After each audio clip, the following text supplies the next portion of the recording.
conversation for a long time. Give me a conspiracy theory you've been obsessed with like recently. All right. Yeah, I'm scared. Okay, I'm scared. Okay. No, if you don't fuck with it, we'll cut it out. I will talk. We can do it. I don't give a fuck. Okay. A conspiracy theory. Yeah. You know what? It's not even a conspiracy. It's not even a theory. Okay. It's on camera. Go ahead. Can you just talk into the No, mic? It's coffee. It tastes like. As close as you could. No, it's not even a conspiracy. It's on camera. JFK's driver shot him.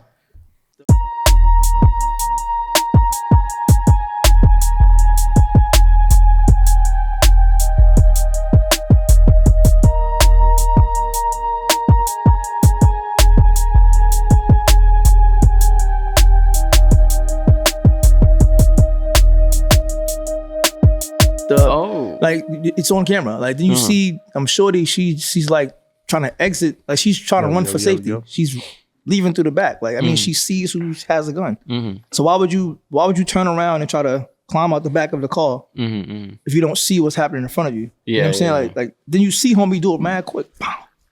You see him do it. Like it's on camera. What are we talking? You think he trained for it? You think he was in his crib like practicing? Bro, homie was. Listen, they do things in front of you and tell you it didn't happen. So it's like I'm watching homie do this. You seen it over and over and over again. Like it's been out for 60 years. I'll tell you one thing. JFK. Yeah. There's definitely some shady shit going on. Oh, there. definitely. It was multiple people, multiple organizations. Lee Harvey Oswald was not the only one. He was not the only one. It was not a lone act. No. That was without a doubt, some shit went down. And I think it was He was the it was pansy. a mafia and the CIA coming together because they knew he was gonna fuck some shit up and he was entering the bag. Yeah. He was gonna fuck their bag up. And at that time of the world, it was a lot easier to get away with shit. And they're like, yo, I'm sorry, but he's got to go. He got to go. We're going to make an example of... They probably warned him many times, be like, yo, listen, you keep going at this, we're going to fuck you up. I mean, he wasn't with what's going on today. Like, I don't want to be, I think we know what I'm talking about, but he wasn't with whatever's happening right now. Yeah. He was trying why his brother got killed, though. That one I don't. I mean... Because he got killed many years later. Like a 68. I mean, his brother... But remember, they was trying to take... He became the attorney general or whatever, right? He was trying to take down the mob. Remember, but he was trying to... let America know that the mob actually exists, but these are the same people that got you in office, you know. So now you turning your back, like you know. It's a tough line. You team up with like I guess the bad guys of society to help you get ahead of society, and then you go against them. Yeah, it's like that's a tough one. That's like being from the neighborhood and then like becoming a cop. It's like bro, like your father was a bootlegger. Your father came up in prohibition. You know, like you wouldn't be here without us. The one that like I guess everyone always talks about Kennedy and the Kennedys period, but no one ever talks about the Dr. King murder. Oh yeah, like, I think that one needs to be talked about more. Way more. Like, no one really knows who killed. I mean, you can look him up. Who killed him? No, he was killed. That one was like a lone. That was more of a lone act. You think? No. The government. He was killed in a hospital. No, he was shot on that. Yeah. But he was alive. He was killed in the hospital. I didn't know that. Yeah, they killed him in the hospital. You think so? I know so. Oh shit. He was killed in the hospital. Wow.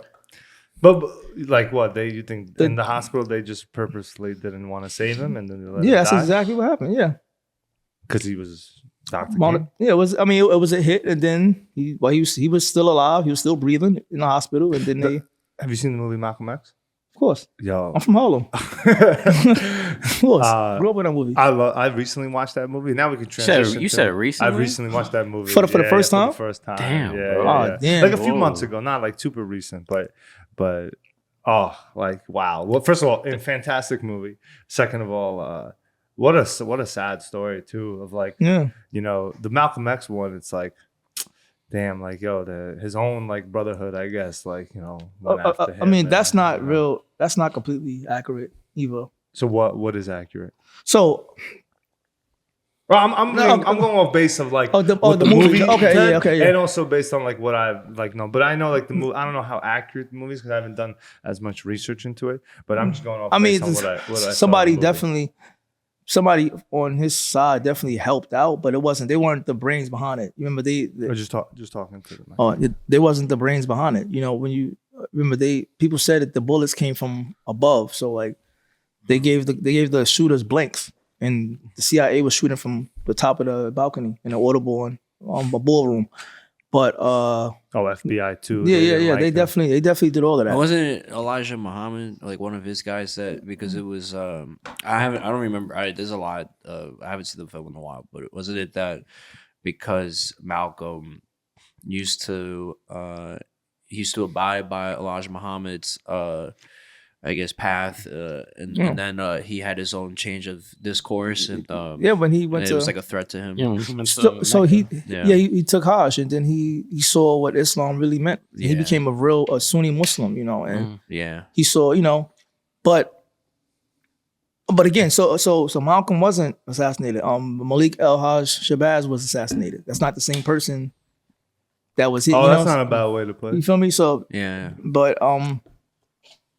it's just sad to see, like, in front of his whole family. Oh yeah, they shot the shit out of him. Like in front of his hometown, like, and like, I mean, I love how the movie displayed it, that he was like, he kind of like took it as like I know what's gonna happen. You'll never really kill me, but sure, you could kill my body, but my who I am and who I represent will never die, and for that you got no bullet will take that away. Because he smiled at him when he pointed the gun. I love that little detail. Right?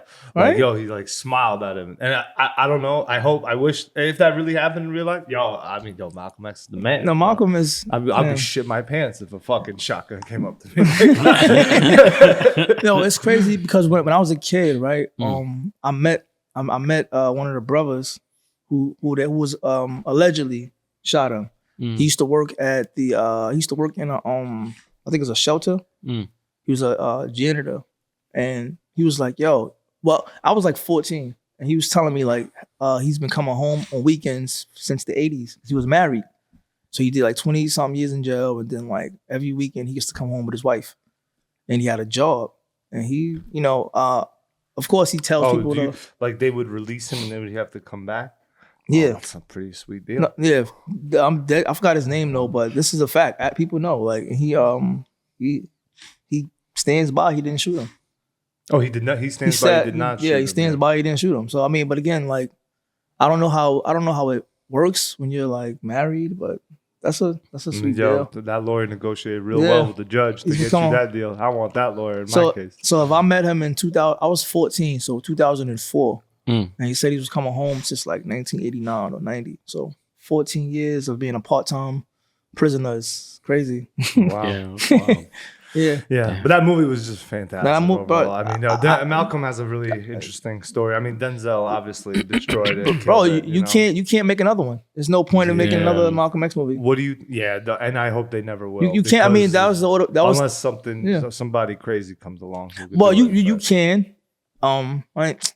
You can. You have to know, and you have to know more than what was in the book, though. It's got to be a little different. Yeah. You maybe focus on a different story rather than not the whole life. But that's the most thing about that movie. It's like to tell like Danny has a hot take on biopics now because he doesn't like biopics. It's not a hot take. I love biopics. I love biopics. He loves biopics too. I love. That's fine. That's why they keep making them, because you guys like him and because the Academy Awards loves them. But they're not. They're getting high. I'm not getting high. They're just very boring to me. What biopic don't you like? Let's give me an example. I don't like all of them. Malcolm. I do think Malcolm X is the best one I've seen.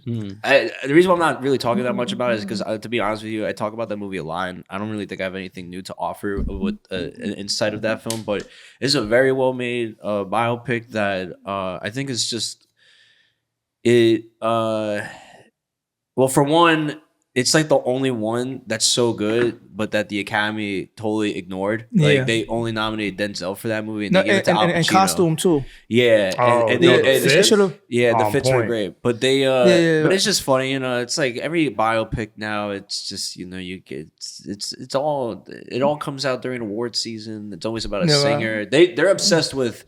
They're obsessed with musician biopics. I think that's worse, because why do you want to watch a movie about somebody's birth to death? Like where in that is entertainment? It's like, just watch a documentary. Well, The Wolf of Wall Street is a biopic.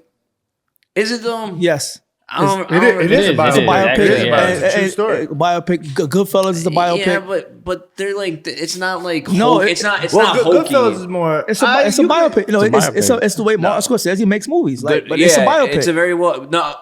I think Goodfellas is more just like a recount. It's not really like it's not about the guy's life. It's about the life of the mafia. It's about the rise and fall. It starts from childhood to his. It's a biopic, but it's about Henry Hill. But in essence, it's really about the mafia. It's like it's about Henry Hill's turbulent life through the mafia. It's a biopic. I agree to disagree. I agree to Casino is a biopic. It really the whole Casino. story. No, I'm sorry. Casino's not a biopic. When you tell when you talk about a real character, how is it a biopic? You got 3 narrators in that movie. Casino? Yeah, in Casino, you got 3 narrators in that film. It's interwoven of different. That movie, all right, I'll give you that. Maybe Goodfellas is more of a biopic, but Casino is more of a. That's more of an examination of the way the mafia and the casino operate together, and it's told through. I'm sorry, not 3 voiceovers. It's told through 2 voiceovers, so you don't really know. It's kind of like you don't really know whose recount is the most accurate. It's kind of like it's all like if they made a movie about if we had a business, all 4 of us, and it was about how the rise and fall of that business, and you have 4 voiceovers. It's not really a biopic. It's more just the rise and fall story about a certain time where the mafia and a legitimate business could have coincided together. I think Goodfellas, I guess Goodfellas is more of a biopic, but I guess I'd look at it differently because I would separate that from a movie like A Complete Unknown, from a movie like give me another fucking biopic. There's so many. Bohemian Rhapsody. That piece of shit. I'm not like obsessed. You literally love that when it came out. You're literally like Oscars. You came out. I think Rami Malek did a good job. No, he didn't. He was terrible in that movie. I mean, he looks like Freddie. I mean, so one thing about biopics, like me personally, right? Like when I'm watching. Lincoln was boring. Boring. I'm sorry. I fucked with Lincoln, bro. You haven't seen it since. Shut up. No, like me personally, I just I don't like boring biopics, but also the music ones are okay. People's life has to be interesting. You know what I mean? I think the Elvis one could have been like the Elvis one could have been. Elvis one. I don't. It's a music video. Like Elvis. Elvis was a music video. Yo, because like understand, like I like Elvis. You know, like I never believed the quotes that was like passed around. I understood who he was as a kid because I have family that liked him. They told me, you know what I mean? Elvis was one of us for real. Like, you know what I mean? But that movie didn't have it. It didn't tell the whole story. It didn't tell much of any. It didn't answer any questions. You know what I mean? Like Elvis could have been introduced to a new audience and gained new fans from that movie, and they did none of that. Like they tapped into him like being in black neighborhoods and seeing like the blues and being inspired from it. But it's like they just stopped there. You know what I'm saying? Like I'm like, okay, well, yeah. Like if you went to the bathroom, if you went to the bathroom real quick or went to get some a soda or something, like. You missed that part, you would have never seen, it never came up again. Right. And then, I mean, and Tom Hanks looked ridiculous in the movie. Oh my God. That's bad. That shit, I can't believe. I can't believe. I really felt like, I think he died already at that time, but I thought Ned Beatty was like born to play that guy. Yeah. He would have been great. Yeah. You know, it's a good. Yeah, that's perfect. Yeah. You should check out the John Carpenter Elvis film. It was made for TV. I seen that. But Kurt Russell. That was the first collaboration they had. I seen that. John Carpenter making Elvis. Kurt Russell. Kurt Russell. That was the first time they worked together. I mean, I loved him in Forrest Gump. Yeah, That was. Oh man. Yeah. That was the best. The thing about Elvis is, I think he is more impactful, not as a character, but like as kind of like the essence of there's certain movies that like take on oh my God, I'm like fucking my words up. There are certain films during the 90s and maybe the 80s too that had like, there was always a character, there was always this rockabilly attitude, like this demeanor that was very much Elvis influenced. So like I feel like outside of like anything that was specifically about Elvis, if you saw a movie like 1,000 Miles to Graceland or like True Romance, like the characters that evoke like the Elvis spirit. Yeah. So I feel like True the Elvis Romance. Spirit is so heavy in certain movies versus like the actual story of Elvis. Yeah, my bad. True Romance, right? Love the movie. Yeah. Love it. But I hate that every time it was up, he was in the back, he was just gone. Like his girl kept getting through all the bullshit. Like, it's just. Oh, like he was in the bathroom for like 20 minutes, bro. Like, and when it was a shootout, like you don't hear them shooting. Like, for real, like, there's machine guns in here. Like everybody's shooting. Yeah, you in the bathroom. Like, what's going on? You ain't that. Elvis ain't that heavy. Or you ain't that high. You ain't that like. You can't be that to not hear machine. Like everybody shooting though. Like it's like 30 people in here. True Romance is like a cartoon. It's like, but I love it though. I love it. Too. I mean, I've dated hookers too, so I get it. It's like I like hookers. Let's talk more about. I'm interested in that. I mean, look, they understand life. Like they're people. They real. They people. They don't got time for games. Like they know what they want. And I'm the same. Like fuck it. I'm nobody's girlfriend. I'm nobody's wife. And when we get together, we're gonna just do us. I jack that. You feel me? Yeah. I do. Yeah. I would love to transition this now to more of you. We talk about movies. I love. Did we even start? We did. We started. We didn't even do an intro. I thought we were just talking about. I was just rolling and we got into the group of things. That's fine. All right, yeah. No. We got into with the intro at the end. What's up? I was gonna say, well, listen, David Williams. Thank you so much for being on the pod here. Thanks for having me, Dave. Thanks for having me. I would love to. Yeah, bro. It's really. Thanks for having me. That means a lot. Sure. We tried getting you on for a while, so it's great to have you on. Yeah. Oh wow. Yeah. I would love to start off with just tell us your story. My story. Start off with that. Yeah, date of birth, and then from there. Okay. So I was born in the Bronx by accident. So my mother was at I think she was at the buffet or something on 3rd Ave, and then so I was born premature. Okay. And she went to Lincoln Hospital right down the block, which is disgusting. I'm not proud of that at all. But yeah, I grew up in Harlem, same building, same neighborhood. I've seen it change over and over and over and over again. Mm-hmm. Yeah. So, but when it comes to my story that led me to creating art, and so I would say I was in 5th grade. When I wanted to learn how, I wanted to be a model. I had this idea of being a model and acting because I always wanted to be on TV. You grew up watching Nickelodeon and shit and everything, and you want to be one of the kids that's on TV. And so there was some Macy's print ads, and my mother had saw it. No, she saw it or heard it or something like that. We went to the open call. I go to the shit. It's beautiful kids with makeup on, and I'm like, I don't have pictures, nothing. I'm just here, and they fucked with me, and I got a call back, and I did some Macy's print ads, for Sean John. I know it's prohibited. Whoa, you met Diddy? Yeah, I met him before, Hell yeah. Oh shit. I met him before. I didn't go to no parties, none of that though. But I wish though, you wish you went to the but we all wanted to go to the party. I wanted just to see it. No, bro. What's going on? Listen, I'm still looking forward to seeing a Jessica Alba and Halle Berry sex tape from the party. Can they release those soon, please? I want to see. I want to see that exists. It should. I mean, if they was all if it was send. We like. Who knows? Yeah. I know somebody. You don't want to see J-Lo. Somebody has no tapes, bro. You don't want to see. Somebody's got those. Yeah, I want to see them. Bro, we see. Don't you remember growing up? They had Joe Blow, the website where they just had screen grabs of all the hot actresses in certain parts of the movie, and you just watch. No, I did not. It's gonna get killed. No, it's not gonna get cut. It was called Mr. Skin. Mr. Skin. Yeah, that was my ultimate. There was a movie that came out real quick. There was a movie that came out called Taking Lives with Angelina Jolie. Oh, yo. Yeah. And it was an hour into the movie. Yeah, they had this crazy sex scene. Oh, isn't that when she's naked? With Ethan Hawke. Ethan Hawke. Yeah. And I remember I saw it once, and I never watched it again. My parents did. What? They did. So, but I found out about Mr. Skins, and they had Halle Berry from Monsters Ball. Yo, they had Angelina Jolie Taking Lives. That was like my original Bang Bros. Yo, bro. When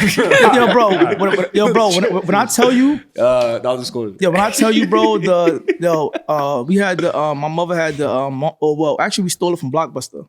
We kept it from Blockbuster, the Monsters Ball DVD. When I tell you, I scratched that shit up from using it every day. Yo, when I tell you, I watched that movie every time I thought about it. Not the movie, but the scene. That scene, yeah. Every time, yeah. Dude. So it got to a point where like it starts skipping around that part. Like, and you miss. And you know what's crazy? You miss out on how. Like I finally watched it as a film, and I was like, "This is a really powerful film." No, it is. No, bro. But that scene slaps. Billy Bob Thornton and Heath Ledger. Art? This is all art. Yeah, it is. Yeah, I mean, yeah. they both had sex in the film. They actually like did it, so it was very. Wait, they actually did it. Yeah, They did, bro. If you watch there's a wide shot. It's a wide shot, but you see clapping cheeks. You can see his nuts too. Like it's bro. But watch it on X videos. Watch like the uncut version. You see his nuts. Like, but I watched it a few days ago, so I'm telling you. It's crazy because that scene, when you really watch that movie, and you get to that point of the film, that scene feels. One, it's very sexy, but it's also you feel it because of the emotional carnage that those two people go through. Nah, for real. So they have to fuck their way out of that carnage. But yeah, and that scene where he eats her out too is insane. But also, facts. But also, I'm thinking about how like a lot of women, which sucks. Like which sucks when you're exposed to like what goes on behind the scenes. Like, and it's like when you see Holly really want an Oscar for that, and it's like, okay, so what really like. You know what I'm saying? Like, what really happened? Because originally Robert De Niro was supposed to have that role. It was Robert De Niro and Queen Latifah, and they dropped out. You feel me? That's then, like, so crazy. Right? That would have been a wild mix. That's wild. But I'm saying, wild mix. right? I kind of want to see that. Though. Nah, but Robert Queen ain't gonna do that though, right? I want to see Queen Latifah try something like that. Robert De Niro likes black women. No, I know. I'm saying with Queen Latifah, I don't know if Queen Latifah would have done like. I've never seen her do a movie like that. No. I've seen a movie where she was new. It was like an HBO film. I think it was about. I know which one you're talking about. It was like a period piece. It was like I forget. No, wait, the Bassie one? Yeah, I think it was the one that we did. The Bassie, right? Was it about Petula Bassie? No, what am I saying? Petula Bassie. This is the Bassie, the singer. My bad. But then who didn't Miramax do Monsters Ball? Miramax did Monsters Ball. Touchstone Pictures, and Mark Forster directed it. When I was like 20, I had a small part in the movie, but it got cut though. It was with Justin Timberlake. It was called Friends with Benefits. With Mila Kunis. Yeah, so it was so this is a crazy story. It was a scene where it was a bar scene, whatever, and like I was at a bar. I had these tight ass jeans on, a blazer on. And like they gave me a fake a piece. Facts. Fake, a piece or a cock? A cock, like a fake piece. Okay. Like so, I had it. So wait, like a gun? No, a dick. Like boogie nights. Oh shit! Yeah. So I had one of those like in my jeans. I was like, it was like a crazy print. Yeah. But it was big. Yo, bro, too fucking. Then like yo, this I want like why I don't have this? All right, whatever. So and then I'm seeing. So it was just I had that and like I made eye contact with Woody Harrelson. So it was like So in the film he was gay in the film, and we made eye contact and I looked at him. I had like the. Wait, we can see that this made the cut. It didn't make the cut, but it didn't make the cut. And then so now it didn't make the cut. Cool. I didn't want nobody to see anyway, but and then I have a homie. We actually worked together 10 years ago. We knew each other for years, and he ironically, he shot the same thing I shot. Like he did this, like whatever I just told you, he did the same thing. Yeah, and in the same movie. No, the same movie. Same movie. Like they. So I guess they replaced me or replaced him. Either I don't know, but we both did the same exact thing. Yeah, and neither of them made the film. So a part of me believes that they just shot that just to like have it and like look at. I don't know. That's from seeing how everything just like fell down. Or Miramax is like, wait, so. They do shit like that. You think they just did that for the archive, just for their own personal, possibly, bro. Personal. I mean, they do a lot of reshoots. They do reshoot. Like I mean, don't get me wrong. Like, but maybe I don't want to just shit on it. Like, no, you want to put the conspiracy caps back on? When Miramax is done. I mean, Miramax is done. But look at how it unfolded, and like think of things that they said Harvey Weinstein done, or like Salma Hayek said that when Salma Hayek said that in order to finance Frida.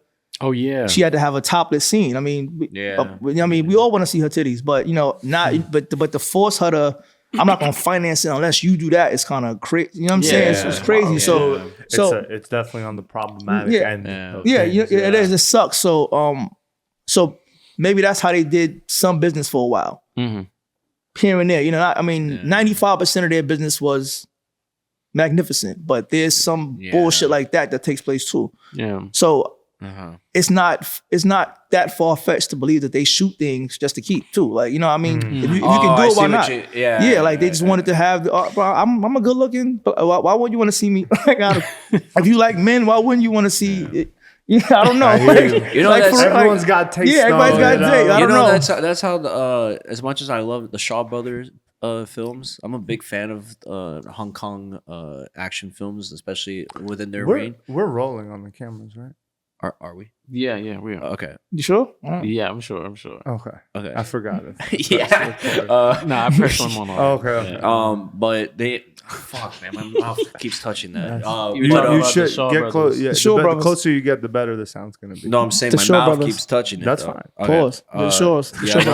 But this coffee kind of whack, no lie. But anyway, what was I saying? Yeah, so I really love the history of Shaw Brother films, but it's like the same, it's like they had their casting couch kind of thing where they had an office and then there was a back room, and the back room was where they had like a ghetto guy's couch. Yeah, where they had like it was men in suits, like ha ha, like like that's how they all laugh. Like they're like ha ha ha. We do, we make great films, and then you see there was like a tour. They have a tour room of it.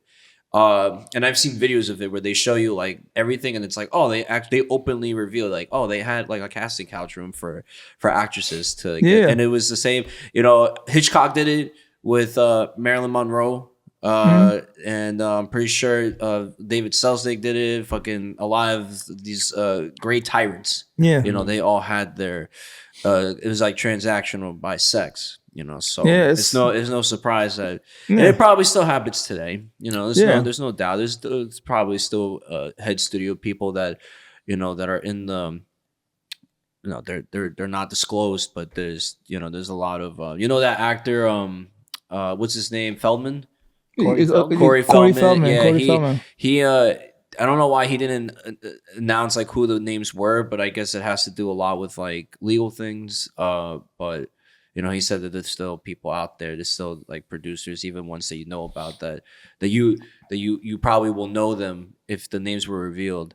That's how they operated sometimes. I think it comes down to a little bit of unfortunately human nature. I think and like male ego. I just think when men are horny and they have power. Men have power. They got men power. Who get power. Yeah, you get power and are horny. Yeah. And you can't control it. Yeah. And don't care about like the repercussions, or at least like put them aside and think they can get away with it.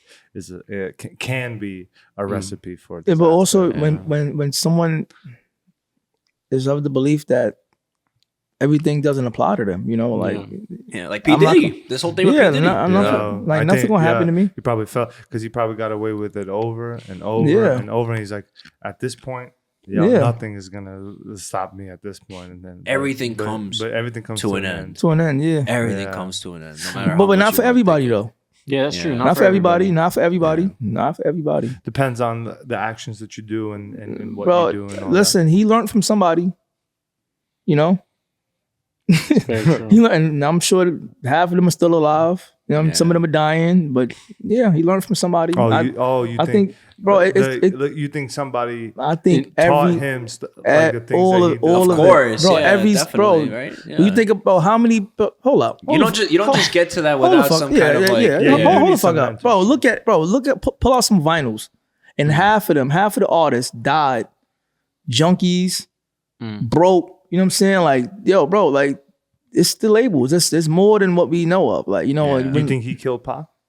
Who? Did he? Puff? He killed Biggie though. I know that. You think he killed Biggie? I know he killed. Can Biggie. you, Why would he kill can you Biggie? explain to me all the right? Don't I asked you this right Bro, about like I'm always interested about like how does that work? Like who decides? Why did the beef start? They need to make like some good movies. Oh, I like the Biggie movie. No, you see, that's extra. that's a bio. Oh, that's yeah, hilarious. yeah. That's a bio. That's a bio. crazy. That's a bio movie that sucks. No, it's a. Hey, I'm it was cheesy. Tupac. No, it was cheesy. It was very Anthony cheesy. Mackie, right? Yeah, but You have that shit in your wall in your apartment. Fuck you. No, it was cheesy. I worked on that one day, and I was in the 12th grade. Yeah. We shot that, and Wait, what scene were you in? the Howard University scene. We shot that at Hunter College. That's Oh, bad. wow. Yeah, I was in high school. Oh shit. But, Damn, we got to go back to your story, but let's finish this yeah. one. Yeah, because I want to know about how the come up. what was I talking about? Oh shit. Okay. The Biggie. The Biggie movie. it I was okay. asked you, did Puff kill Pac? And you're like, no, Puff killed He Biggie. killed I asked you, why killed do you Biggie. think he killed Biggie? Because he tried to convince us that they were best friends. Like, you know what I'm saying? Like that was it. I mean, I don't see how he didn't kill him. Like, to be honest, like there was two different. It was the same car. They both had Navigators or something like that. Like he was in one and Biggie was in another one, and one Biggie got shot. The one that was shot had a sticker on the tire. It's just little shit like that. He made sure Biggie was there, and also he killed everybody. Like why wouldn't he kill Biggie? Like But was there ever like his mother said, were there ever like together or shit like was there ever was P Diddy and Biggie ever like in the same room publicly? Like was there a relationship? Yeah, there was a relationship, but they wasn't like they wasn't best friends. Like when Biggie died, Puff was like, "Yo, I lost my best friend." Like, bro, his best friends is from the town. Like his best friends are in Junior Mafia. I mean, he didn't even push Junior Mafia when Biggie died. You know what I'm saying? Like he didn't even keep nothing going. Biggie had a clothing line he was going to drop, but then Biggie was going to excel. Yeah, excel, and then more Puff excel. can ever do. Yeah, and then like we surpassed his age. when Isn't Biggie, that crazy? yo, that's sad. But then like Biggie died, and then Puff became a mogul. It's like all that shit is like, yo, I can't. I'm sorry. Like, so it's a power move for him. It's a like power move. Yeah, I think you're worth more dead than alive. Honestly, it was more strategic. Yeah, I think Diddy had some involvement though with the Pac shooting. I feel like because of the Pac shooting, Biggie died. Like I don't know who did it, who planned it, but I think because Pac got shot, Biggie got shot too. Because I think it had to be some form of justice. I think, bro, all of them was friends. They came up with a plan. They concocted a plan and made it happen. Now, Suge Knight's in jail, Puff's in jail. Oh, yeah. Suge Knight's in jail for other reasons. But that's what they brought him. That's what they was able to bring him down for. Now, I'm not going to just throw nothing on people, but they got something. Or if they didn't do it, they know who did. You know what I'm saying? Like, and they ain't saying who did it. At that point, are you also guilty? You know? You're very much guilty because you have to explain to somebody's mother who killed her son, and you're not telling her. You feel me? So yeah, absolutely. It's tough. But do you think because Biggie and Pac died, their legacy became bigger than they ever could have done? Of course. But isn't that fascinating? It's like the same with Nipsey. It's probably the same with Nipsey. Yeah. But it's a little different because like Biggie and Pac were both great though before he died. Nipsey was cool. I'm sorry. I agree. He wasn't on that level. He wasn't. But he went out with a great album, a great project, which was a great way to go out. But he could have been great. He could have been great. Maybe. I mean, I don't like West Coast rappers. I don't like West Coast rappers. Team Drake? Nah, not even. I just don't think. I don't like their style. Like I don't like how they dress. They wear the same shit for like the last 50 years. They have one aura. Like who the fuck still wants to wear Converse? We have a lot of West Coast clients. Bro, I don't care. Like I hate how y'all dress. I hate how y'all dress. I'm not supposed to say it, but I agree. And I don't like West Coast filmmakers. Yo, listen. But my thing is look, it's this though. I feel like it's fuck LA, like because like New York is the bullies, right? And then they keep punching us in the nose. Like they beat the fuck out of us in the World Series. I don't appreciate that. Like and then they kill our rappers out there. They kill Pop Smoke. Like they don't fuck with New York, and they show us every chance they get. Like every chance they get, they show New York that we're bigger than. They are a much bigger state. You know, they're not as cool as us, but they're like but New York is the bullies, and they keep punching us in the nose, and I hate it. Well, that's why it's so nice to see like the Los Angeles teams lose. Yes, it is. I love it. It's so satisfying, bro. The thing about New York, though, we're tough. We tough. But LA is like nice all year round. It's like grit, but they get earthquakes and shit and all this fire stuff. So it's like I'm happy about that. I'll take my hurricanes. I'm happy about that. I'll take the hurricanes. Do we get hurricanes? I mean, we get flooding. Well, LA's you know, it's like it's how you look at the two, like the music industry and the film industry are so prominent over there, right? But it's like it's such a everything is, you know, again, not to make it political, but in some sense. It started here. It's very no, I know, but I'm saying over there is very like there's a facade, there's a masquerade, it's all politics. There's very much you know, whose dick you're sucking, like whose ass you kissing. Like here, I think it's much more. It's a lot more blunt. It's a lot more. Yeah, we're honest. I don't like so. That's the like thing. If you're gonna get fucked, they're gonna tell you to your face. Yeah. You're gonna get fucked. If we don't fuck with you, we'll tell you. Yo, listen, homie, I just don't like working with you for X amount of reasons, and I would not like to continue this relationship. Bro, I prefer that. I'm not gonna be like, oh, nice to see you. Let's catch up sometime. You know, how about hit me up for coffee? And then I dead you. Nah, I really the environment of like LA like networking is just like So are we? I mean, can we? Is that a unanimous fuck LA, or is it just like, can we just say fuck LA? I will say I will make a little counter argument, not to stir up the pot. Dave, you're killing me. Listen, I will choose New York over LA any time of the week, but I will say LA does have some pros. It's got great quality of life. Great weather. How, bro? Quality of life is very nice because number one. What about the fires? What about the fire? That should be listen, that's like it's a natural disaster. We don't get fires. We don't get, bro. Why is the ground on fire out of nowhere? Hold on. I'm saying quality of life because of the weather and the high quality food and the whole like fitness vibe, being fit and all. I do like that. Also, there's a lot of space in LA compared to New York density. Working in LA is very nice because of the whole space aspect of it. It's also a lot of you know, just room to do shit. No stairs, no lift, no elevators, none of that. Very comfortable. In addition, I think that's it. Quality of life and comfortability a little bit. But I will say, and the food's very good. But everyone wants to get famous in LA. That's my biggest problem. Is that everyone you meet, like, is a fucking, everyone wants to put on a show. Everybody's doing their fucking, like, their street. I mean, we get that here a little bit now, right? But, like, over there, I feel like, you know, the last time we went, everyone was like, it felt like everyone was putting on a show. They really just got the weather. I it's weird, like, but it's like in New York, we the celebrities, like we the stars. You feel me? So the people. We are the stars. You don't give a fuck about. So when you go around the world and you say you're from New York, you automatically got a plus one on you. It's not the same when you're like, I'm from LA, or I'm from Miami. You could be a broke piece of shit. And go to Italy and tell somebody you're from New York and they think you're fucking Al Capone. You think you're hot. Well, it's like even though that's Chicago. Yeah, by far. Wait. John Gotti. They're gonna think you're John Gotti. Who? Al Capone? He's from Brooklyn. Then for real? Wearing a Chicago outfit. He's from Brooklyn though. Wow. Thank you. Yeah. But New York has like the history of just having like culture and just like having cultural currency. I agree. You know, we got Scorsese. We got the best director, and you know, I think Kubrick's overrated, but Kubrick is from Bronx, so right. I mean, you think Kubrick's overrated? I do. I actually wait. Let me say real quick. I'm actually more of a fan of Kubrick pre Doctor Strangelove. Like, I love Doctor Strangelove. What the fuck? What, 2001? I love 2001 Doctor Strangelove, but still like Spartacus. But I'm like Spartacus. I'm more of a fan of like The Killing. Yeah. Like, I love The Killing. I think I wish he had done more. Yo, Barry Lyndon's mad good. Barry Lyndon, yeah. No, it's not. You see, Natural Light. I'm gonna tell you right now. I can't watch it over and over again. Exactly. I'm gonna tell you something right Clockwork now. Orange. Barry, I don't like Full Metal Jacket. I don't like Full Metal Jacket.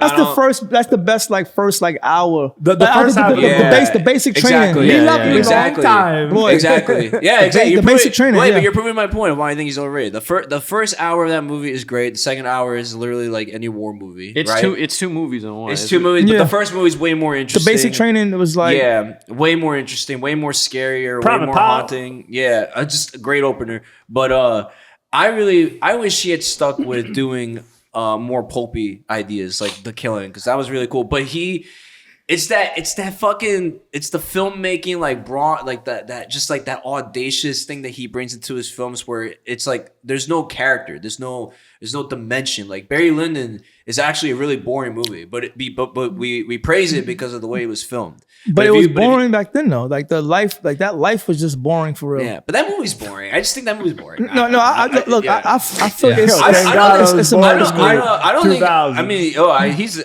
Don't get me wrong. I mean, Eyes Wide Shut, I really like. I think that's the best. That's the best one. It's like for me, it's Eyes Wide Shut, 2001, Doctor Strangelove, and The Killing. Remember, he started the AI film that Spielberg finished. That would have been a better movie. That would have been better. His version would have been better probably, and his version of Napoleon would have been really cool. Napoleon sucked. What the fuck? The Ridley Scott movie? Oh my god, yo, what happened? You put that as your number one. What happened? What happened to Ridley Scott? It hurts because Ridley Scott changed my life. Not him, but like his films inspired you. But like, so I when I was 16, they was filming American Gangster in my neighborhood, and but mind you, I knew about it maybe like 2 years prior. I did like some audition for Warner Brothers or whatever, and he was like, "Yo, I'm gonna keep you in mind because we're working on something with Tom Cruise, like War of the Worlds," and then Ridley. No.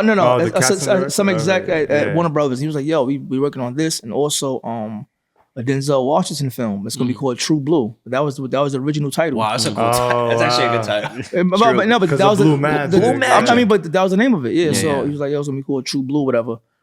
Cool. I'm hyped. Like, oh shit. Like, but this is like somebody tell you that, you like it's on the back of your mind. So that's when I learned how to like look up films and follow them. This is 2005.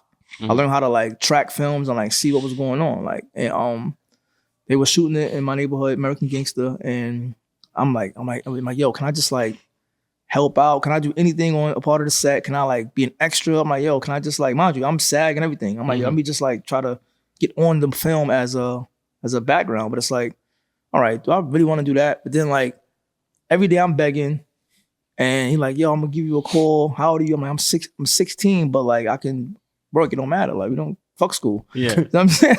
So I'm like, so after it's like a week pass. I'm doing this shit every day. I'm asking anybody, and my homie lives around the corner on 124th and 5th. We actually I just shot my film at his apartment last month, and I was going to his crib, and I see that's where all the trailers was lined up on 5th Ave, and we see Denzel, and I run. I'm like, yo, hey, he's dressed as Frank Lucas. Or he's out. I'm like, yo, hey, I want to just help out on the film any way possible. You know, I went over their heads and went right to him. And he was just like, he kind of coordinated like the, hey, take care of my man type. You know, I don't remember what he said, but it was more so like, yo, let him do whatever type shit. Like, and like that, like, I can't believe that happened. Like, seriously. Oh, wow. Like, seriously. Then like, Denzel himself was like, help him out. Facts. Wow. And then there was the key PA, his name was Logan. And he gave me some cash to go get some crafty. I didn't know what crafty was. I mean, I knew what, I've been on set before, but I don't think I've heard the term crafty yet. Yeah.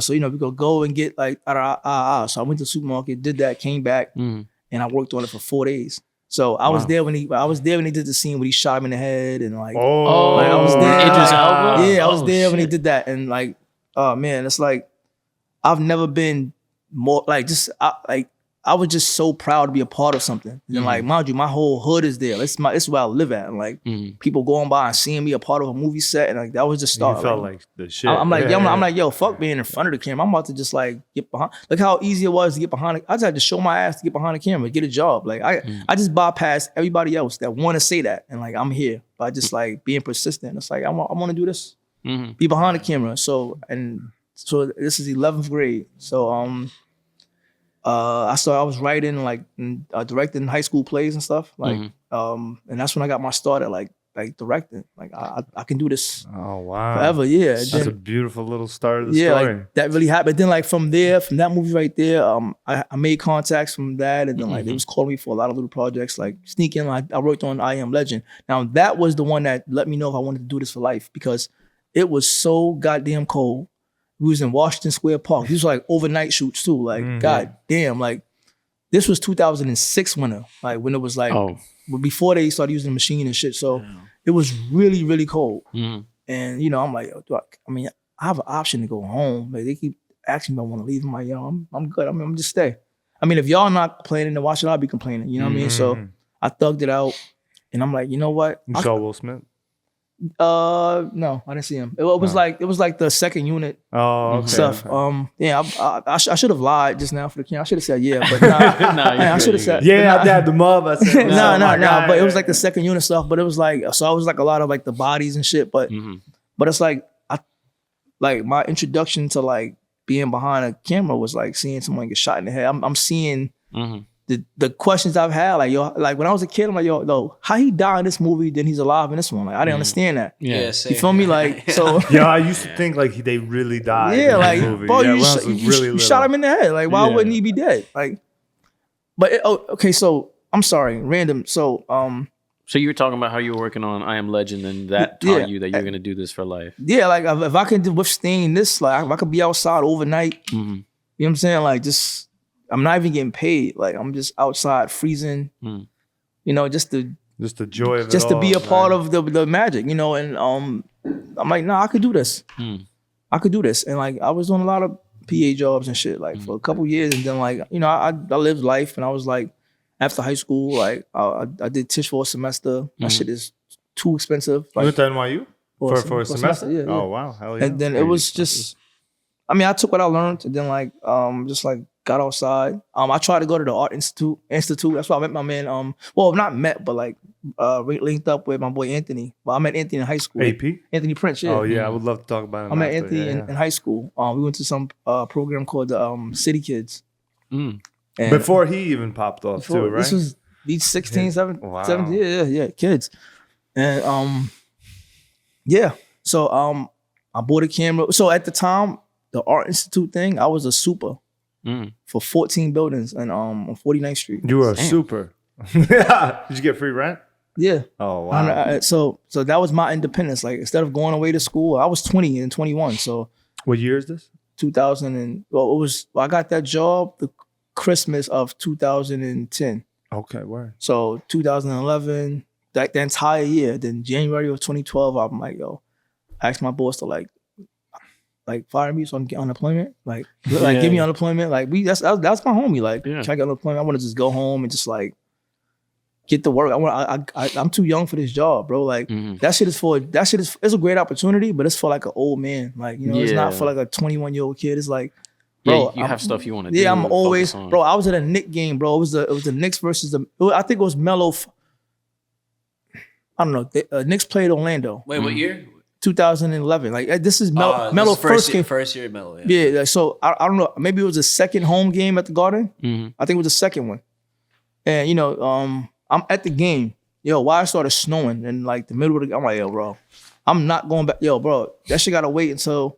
And you on 49th Street, so it's like, that's white people. They not, like, it's not like the hood where you call a super, you give them run around, I'll be here tomorrow. No, they want that shit done tonight. Like, some shit is, some shit is wrong. They want to fix right now. That shit is crazy. I'm not gonna lie. That's bro, like that shit, white people are annoying. Y'all shit's wrong. I want that shit fixed now. Y'all are annoying, bro. Like, white people are annoying.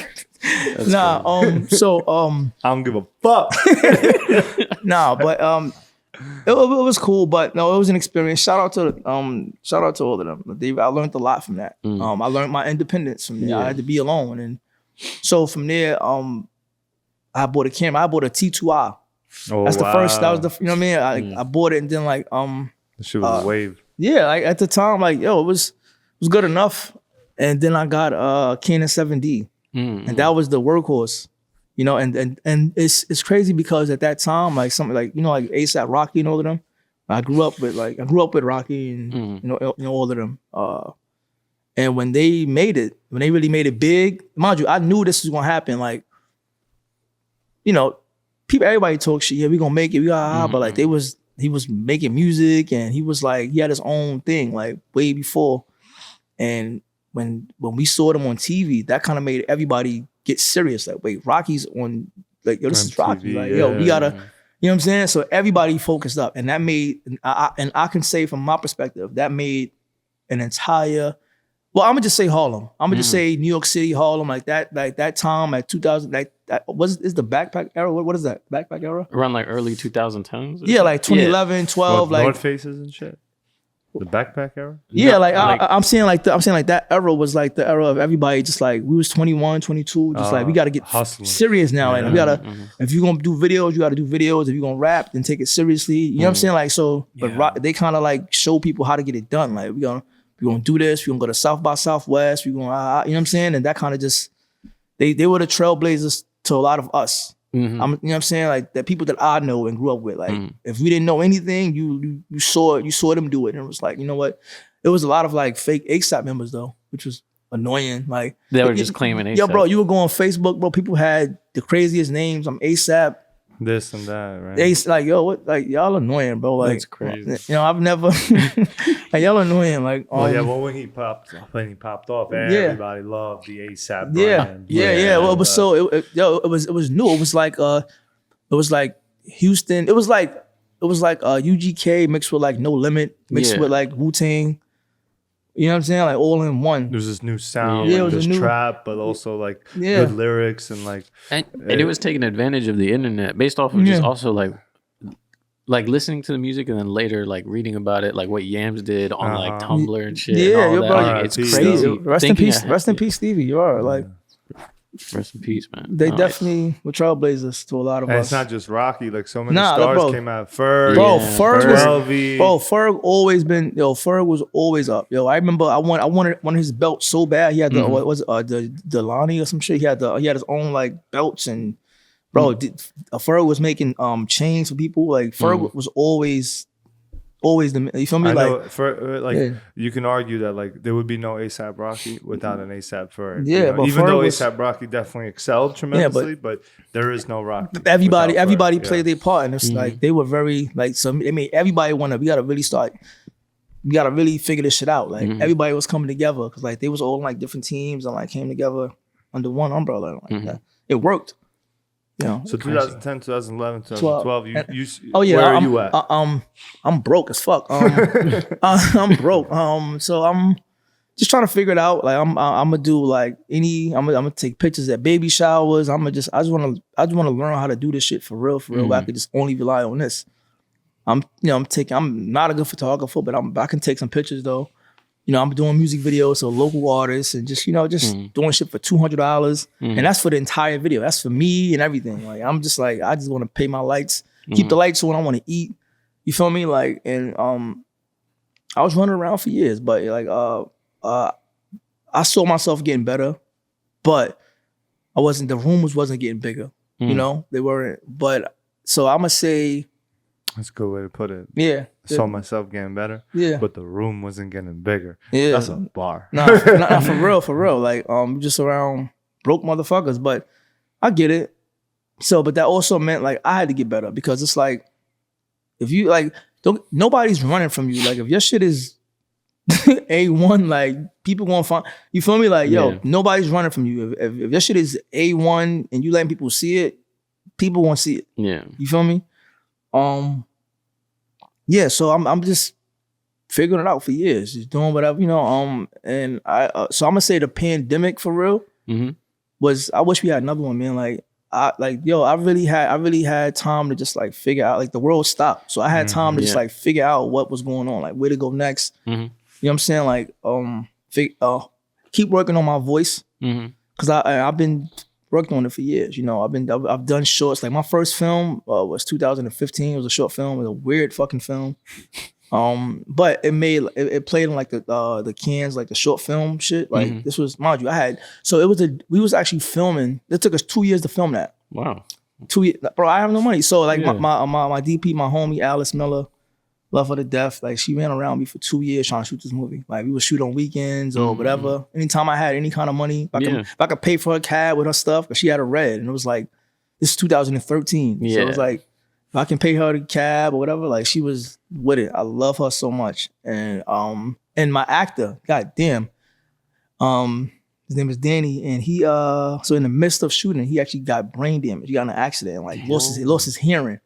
So if you watch the movie, like his hair is different. Like, so he was fucked up for a while, but then he was able to like work. but not able to like, like it was just hard to like direct him. He can't hear you. You know what I'm saying? Then, but he's also just like a stubborn guy. You know what I mean? Like, so it was just like really hard, but we got it done. And so there was one day we was filming, and I got a fucking eviction notice, bro. Like while the crew and everybody's there, I'm just like, might as well finish the movie if that's the case. You know what I'm saying? I wasn't even fazed by it. Let's just keep going. Like that's the bullshit I've been through. So it made me, appreciate this shit more and more and more. Got that done.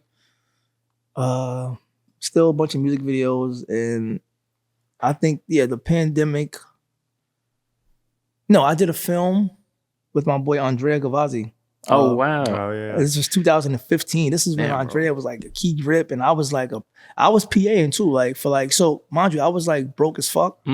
But I'm like, I need more direction again. This is 2015, so let me just like work on student films. Let me just like, because it's like if I finish school, at this point I would have been. To put it this way, like I think that I would be where they are now. Like if I finish school, I'll be directing more now.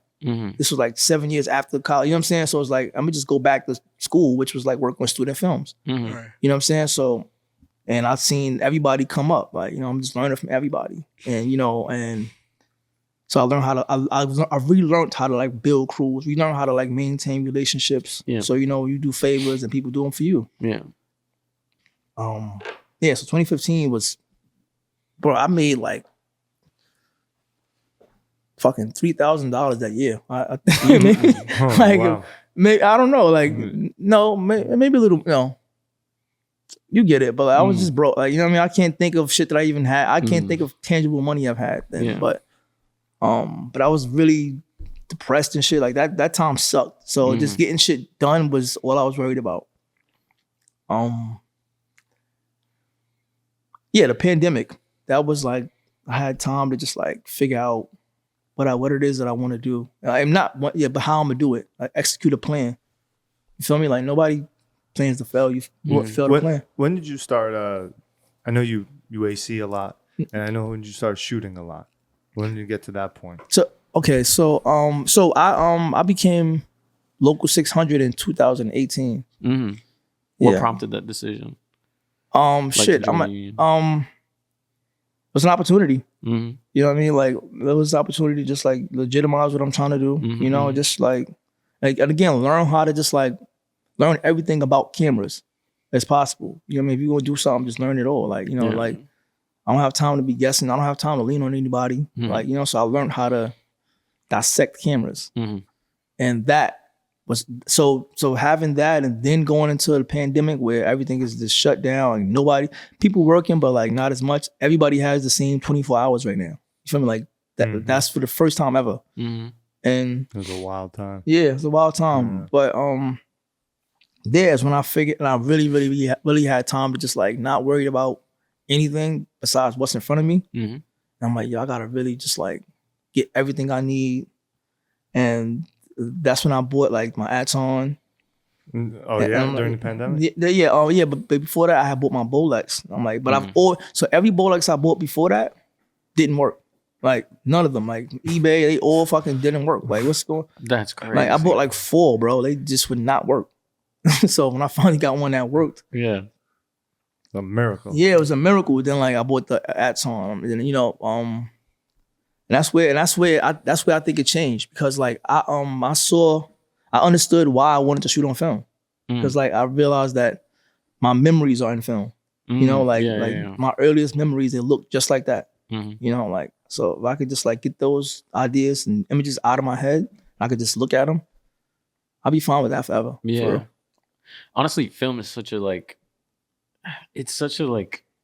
almost like an immortal medium. It's crazy. Yeah. It's like the exact same thing as like when people think like, or people used to think, I akin this back to like when people used to think like if you take a photo, you capture a piece of somebody's soul.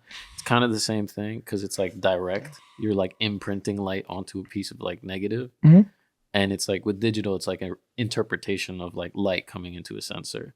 So film to me I guess like to a certain extent, it's like, oh, this is like the closest thing to like what you're seeing. Yeah. You know, it's I love it. I don't want to shoot no other way. I mean, I think I like digital, but I love film though. Film is like, crazy. But also like even like doing like the 600 stuff is like when I feel like they were saying like I feel like when it came to the film, people was getting like scared. I'm like, yo, bro, this shit seems easier. Like this, it seems more like straightforward.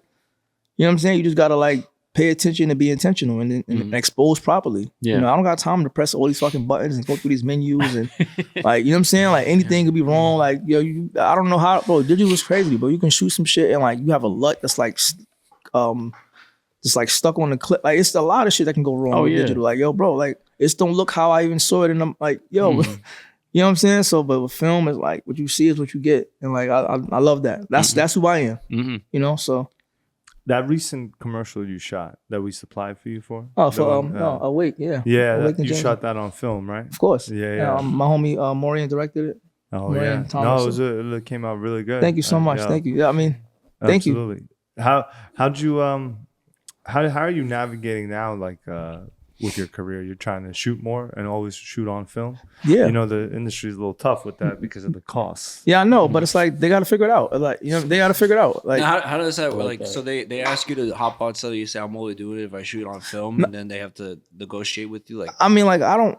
Sorry to cut you off. Like, no, I don't say that, but it's like if you reaching out to me, I mean, I think I know why. You know, like so it's like at the end of the day, like if you can't afford to shoot it on film, then you're prioritizing other things because like the film is the film. Like film is the film. Like that's the first part of filmmaking. It's like of whatever you're filming, it should be, you know what I mean? Like it's film. Like what the fuck? Why are you having a discussion? Like, you know what I'm saying? Like, yo, like I know there's alternatives, but it's like the body is the film. The meat is the pose. The meat is the film. So it's like why we can't you know, man, I always think to myself, you know, whatever film I do next, like I really want to shoot it on film. I don't really, with everything else, like fashion, commercial, ads, like digital, fine, you know, because like it's like at this point, like digital is literally all I work on. But when I have a chance to shoot on film, it definitely offers like another experience, you know, like what everyone said, we romanticize it, you know, it's very true what his sentiment about it being an immoral thing is like, it's very true. But it just never makes sense to me. Like if you're going to make a film, you know, why not shoot on film? And obviously I'm not a money person, so I don't like think of it in terms of like but it seems to me it's so hard to make films. You don't get to do it often, and if you can do it, don't you want it to like kind of, you know, you shoot a film on 35 or 16, it kind of separates itself from everything else. Yeah. And everyone goes back to like, oh wow, like, you know, that's like really a film. Yeah. Like truly a film. Not you know, just shooting it on digital and doing what I've learned the tricks and everything of like emulating film through digital, and that's whatever, but it's not the same. It doesn't feel like, it feels fine for these little things, but there's a part of it, sadly enough, it feels empty. Like it's like there's not much joy in it. And I agree with you completely. I think digital is more complicated. Yeah. I think editing on digital is complicated. I think all these fucking stupid ass menu configurations and everything. The way DPs like talk about Ari and all this stuff is, it's like at the end of the day, it doesn't really don't really register to me like the way I could look at a print. You know, when we saw Dirty Rotten Scoundrels, you know, it just had like a whole different kind of texture layer. It felt like you were going to a different time. Oh, you know, Sorry to cut you off. I also wanted to bring up also for the Awake job, because of the reference you guys used for human traffic, that was also shot on film. So it kind of like makes sense. Yeah. Facts. Which is like you're showing me the right. That was what you were watching here. Yeah, it's really cool. Like that movie is crazy. But yeah. I just wanted to... No, so yeah, it's tough, you know, because you go through you go with a budget and everything, and it's like you start to, you know, estimate in your head like how much film would cost for a certain kind of project and whatnot. But it's expensive, you know. It is, but but it's like you're gonna spend that on like, yo, bro, they spending $300 on Crafty, like, but they spending fucking, you know what I'm saying? Like I've seen money get Like they spend money on other shit that's not that important. We don't need to eat all day. We don't need, you know what I'm saying? Like we don't need fucking. It really is about what you prioritize. You know? Because so it's just easy. It's easy to there's two kind of filmmakers working today, like in the form of features, right? There's like we were talking about earlier, is Soderbergh and Finchers who found a way to elevate what they do through digital. It just works for them, right? Even though I would argue, like, I don't know why you would spend millions of dollars trying to emulate film on red with Mank when you could just shoot it on film with the kind of stature that you have. So I don't really understand that. But whatever, teach their own. Yeah. But then you have Mank was whack. It was whack, yeah. Even though it's funny though, it's funny. Wait, what was whack? Mank was whack. Mank was whack. You like Mank? It was cool. I mean, it was cool. He's lying. He has a fucking poster. I think I got a poster of every fucking movie you hate. It's on my wall. I don't hate it. I just thought it was like it was fine. It's whatever. I'm not crazy about it. Yeah, like, but then you have your other filmmakers who like the ones that really stick with, like Nolan, PTA, Safdie's, Tarantino, like these guys like that. Or like, every film I do has to be on film. How you didn't bring up Marty? Like, what's going on? Because Marty shoots digital too. Marty, but even this. Wait, hold up. I'm talking about directors who shoot just strictly film, like right now. Scorsese, he shoots on film. What do you? No, he shot Kills of the Flower Moon on digital and film. No, it was some parts on digital at night, but he's been doing that for years. But like, I mean. Bro, hold up, because the Safdie shoots on digital too. What's the one with Timothy Chalamet? The new one that's being done. There's like people do inserts on digital. Like they do like a lot of that shit. I haven't even. Bro, I haven't seen. I'm telling you, they shot some of that shit on Alexa. We're also these budgets are fat. Yeah, they shoot really high. We talk about the highest event. I guess how about we talk about the norms? Well, I guess it should be low. Nolan has an unlimited. But it's also like it's like the way you go about each project. Like like Warren Herzog doesn't shoot everything on film, but whatever he shoots on digital, there's like some kind of aura around that feels right, and it's like I guess it's like the way I look at how I use digital. Like it was a DP that I won't mention his name. We're good friends with him, but he once said to me, he said, "Yo, I feel like your images just look the same. Like it looks like it's you. It's just you. It doesn't look like what we're shooting with our ads and whatnot. You gotta like elevate." And then my question to him was like, "Well, why is that a bad thing? Like I'm not working for anybody. It's like it's my idea of how I use digital." But then it made me insecure because I was like, "Wait, should I be shooting digital the way like people be like how our clients shoot certain things and how they look a certain way?" And that's why I really liked your film that you sent me, the short that you sent me through Google Drive. Yeah.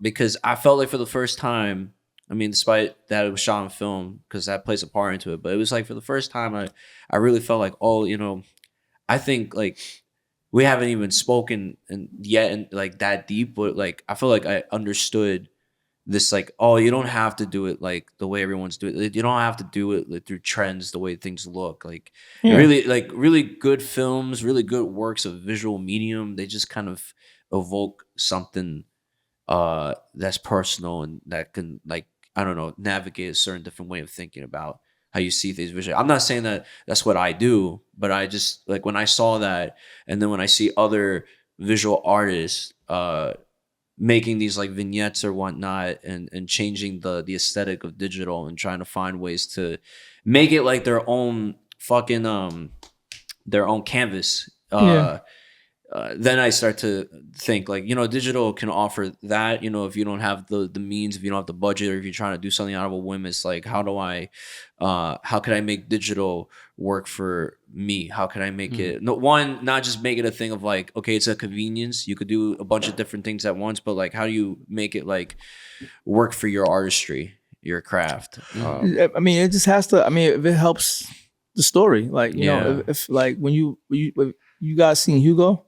Yeah, I love Hugo. Yeah, you know what I mean? But it's like that was also like a mini biopic. You know what I'm saying? It was about the invention of visual effects, like the artist who invented visual effects. Like it was like one story unlocked a whole nother story. George Miller, like, but it was one story that unlocked a whole nother story. And like even like, but what what sucks about that movie is the fact that I think it was advertised the wrong way. Because like it was promoted towards towards children. It's not a children's film. It's about film preservation. Yeah, you know what I mean. And so it's like kids didn't like it. They didn't like. Kids were bored as fuck. It's like smart. I remember watching it as a kid. I didn't like it. People love the movie about the guy doing drugs and fucking people over, but they won't watch the movie about like what Scorsese's really about preserving cinema. Yeah, that's society for you. But yeah, no, it's the truth. But it's I mean, that's a great film too. He shot it. It was in 3D, like, and that was the best 3D photography. And it's like, bro, like, and it wasn't a gimmick. The 3D, it wasn't a gimmick. Exactly. The 3D wasn't doing the things that were like throwing a wall. It helped tell the story. Like, here's your ticket. Like, it really did. That's a great film. It helped tell the story. It helped. Like, I thought that was like we should have strong. that up there. I think there's a time and a place for film and for digital. In my opinion, I think all the commercials, like I love that like high-end commercial look, and the crazy shots and shit that they do. I think all commercials should be shot on digital. I think all films, narrative pieces, should be shot on film. It's my opinion.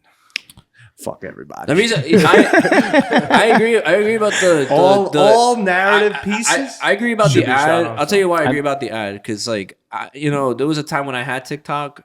And I would see these fashion ads on film. This is no disrespect to anyone that shoots fashion ads or anything on film, because like if you could do it, cool. But I just look at it as like I'm just gonna scroll past that at one point. I'm gonna look at it as like that's eye candy, cool, like it, and scroll past it.